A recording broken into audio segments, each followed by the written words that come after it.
Hi, I'm Chris from CodeReviewVideos.com, and in this video we're going to get started using FOSUserBundle.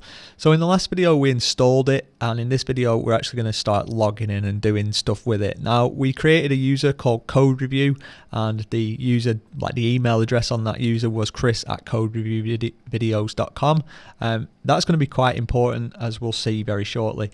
Now, we got routing, so as part of the installation process we just added these routes in, and we can jump across to visit them. If you're wondering how did that, just command click in. It's a Symfony plugin. I'll link to it in the show notes. Symfony plugin for PHP Storm, that is. And we can see there's all these different routing options set up. And actually, if we just jump across to our security YAML, you'll see that we, as part of the setup, that we did set up 4 different access control options.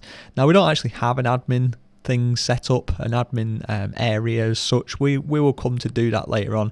You can see that certain things are restricted down, but we do have the login, the register, and resetting. And again, if we look in here, we can see that these things are actually set up. Some of them are just more and more routes, and we can keep jumping down into them.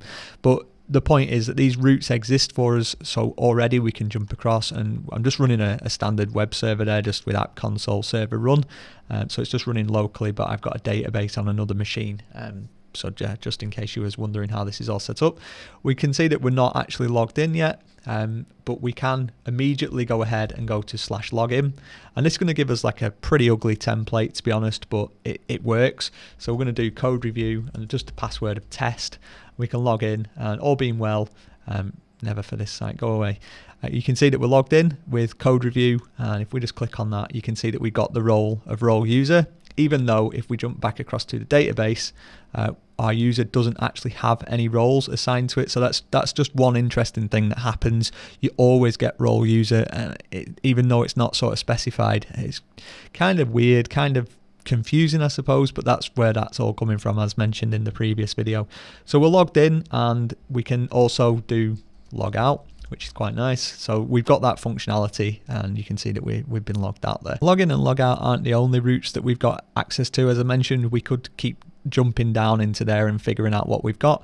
The easier way though is just to do it from the console. So I'm going to stop the server that's running and just instead do an app console and then debug router. Now, not router debug, just the sort of the new Symfony syntax as of 2.7 ahead of the 3.0 release is to switch around to debug : and then whatever. Otherwise you're going to get funky warnings that are basically telling you you're using the wrong syntax.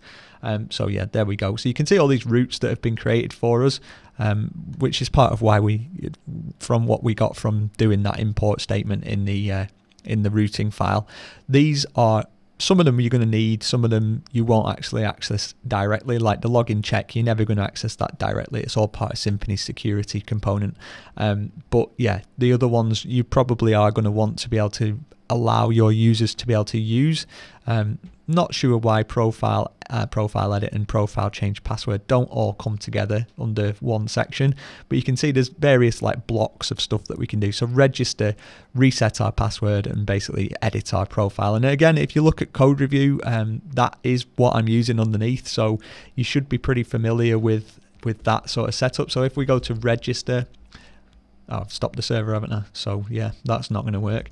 Let's do app console server run, and just get that server back up and running, and then go to register, and you can see again we've got a horrible looking template, but all the functionalities there. We can go ahead and actually fill this in. So let's just do tom@test.com and then username of Tom, and what we want to be able to do is actually log in via our username or our email address, which we're going to come to towards the end of this video, and then just 123 as our password. So let's go ahead and register that, and we should be good. So we're immediately logged in, and that should have sent us an email in the background. So yeah, tom@test, apologies, I use test.com or whatever quite frequently. You probably shouldn't do, but there you go. So we're logged in, and again we've got the log out options, and we can go to /profile, if I can spell, and you can see we've got our options to do various things in there. And again, we can just jump across, you edit, change password, and we can also do a resetting now, a password reset effectively. So let's just do change password, and you can see we've got all this functionality is built in for us. Again, we can log out, and should we have forgotten our password, we can just go to resetting resetting request, not the nicest name or whatever, but yeah, again, it's all there for us. So again, these templates don't look particularly nice, but we can go ahead and do something about that in the next video.